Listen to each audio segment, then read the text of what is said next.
Fallout is so damn good. It's impressive. And I just want to start by saying I love that they released all the episodes at one time. I love being able to fluctuate between a series that releases weekly and a series that releases like all at one time. It feels like a lot of series don't release all at one time.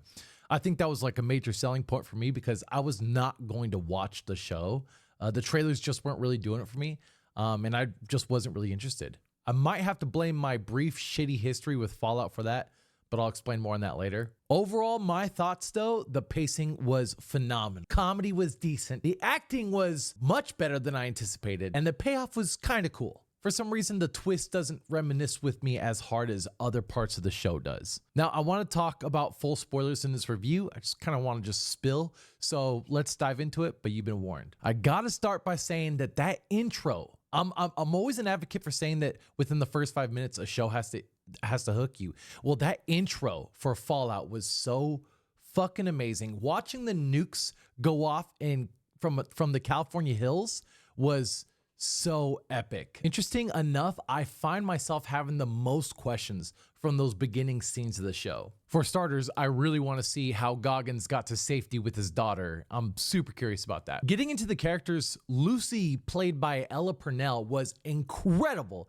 as the main character. I mean, not only are her looks perfect because she looks like she came out of the starting zone of a character creation screen, but her acting was so incredible. I didn't even know she was British. She took on an American accent for this role and just dominates it. I also love that her character kept like a nice innocent attitude even after being exposed to all the death and lies the Fallout world offers. Most shows I feel like would lean into changing her for the character development, but keeping her nice and happy-go-lucky even through all the bullshit can be a good meaning and have its own form of character development. But what happens if you lived in the world for 200 plus years? And that's where the ghoul played by Walton Goggins comes in, and he's my personal favorite. His acting is just so damn good.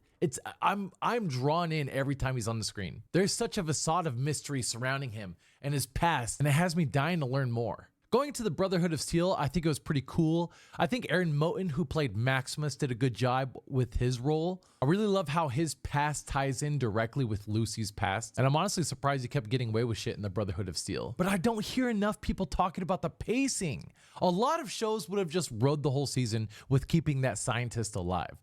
But this show did such a good job of always leaving you on your toes and being interested in the world. They literally killed him off and decapitated him within like 3 episodes. This is a lot of how the game did things. You would just be walking around and be like, oh, what's that? Oh, what's that? What's that? This show does a good job of pacing the story like that. What's that? What's this? I'm so curious about that. It's interesting and much appreciated. But what was most exciting for me though, wasn't the characters itself or even the show's main plot. It was more so the limitless potential of the vaults intertwined within this world. Like when they started playing God in the boardroom meeting and demonstrating how they would run their own vaults, I started to light up like Christmas morning. That is such a fun and unique way to tell a story. And it caused me to dive deep into those vaults and their lore. Like this one vault where they did a vote on an overseer every year, and every year they had to kill the same overseer or else they will die from the vault,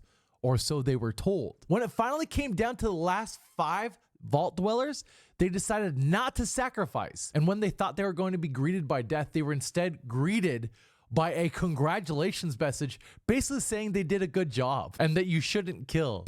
That's so interesting. So the example in the show is what happens when you let scientists run a vault. And the shit goes crazy when you're seeing one-eyed dudes looking like a cyclops, and you got people with extra noses on the back of their heads and shit, and even the crazy mutated monsters that came from it. Also, I love the kind of metaphor where people in the boardroom decided what to do with their vaults, and then they gave the vault to the scientists and they decided to create something new inside the vault. It's just layers on layers of this bullshit of us playing God.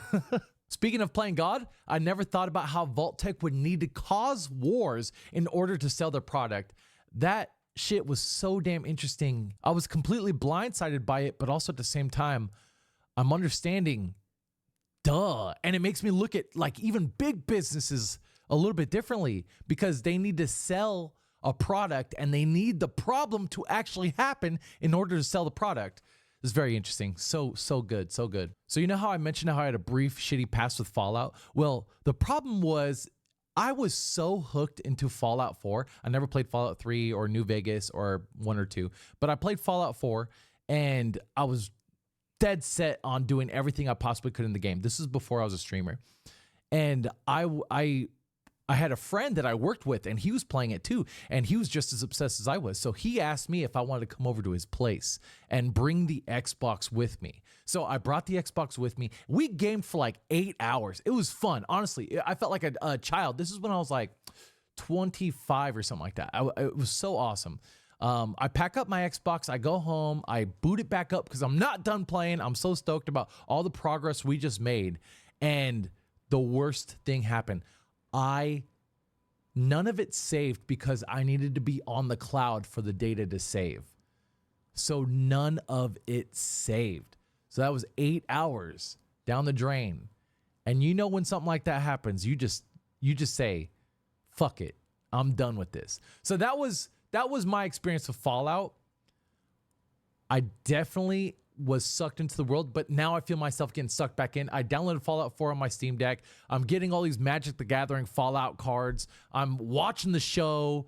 I binged it. I mean, everything's so good about Fallout. It seems like it's running on all cylinders, and they got that update coming here soon. Anyways, let's get back to it. I maybe there's some questions that you could help me answer. How the fuck is Lucy's dad 200 plus years old without being a ghoul? Does anybody else find that like kind of strange? And why was Moldaver worshipped with nudity and blood in that one vault? That doesn't make sense to who Moldaver was or why a cult would form like that for New California or whatever. I don't know. That was interesting to me.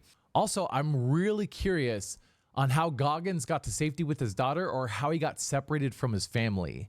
I'm assuming that he got his daughter into the vault. He was in the vault too. Had to leave because the wife or something. I don't know. It's really interesting. But yeah, overall, this show was awesome and not at all as good as I was expecting. This will go down on my list of greatest game adaptions that have turned into live action adaptions. Now, if only if they could do it right with anime. I still feel like they haven't done it exactly right. Let me know if there is an anime live action adaptation that you think has done it correctly. But I would give the show an 8.9 out of 10.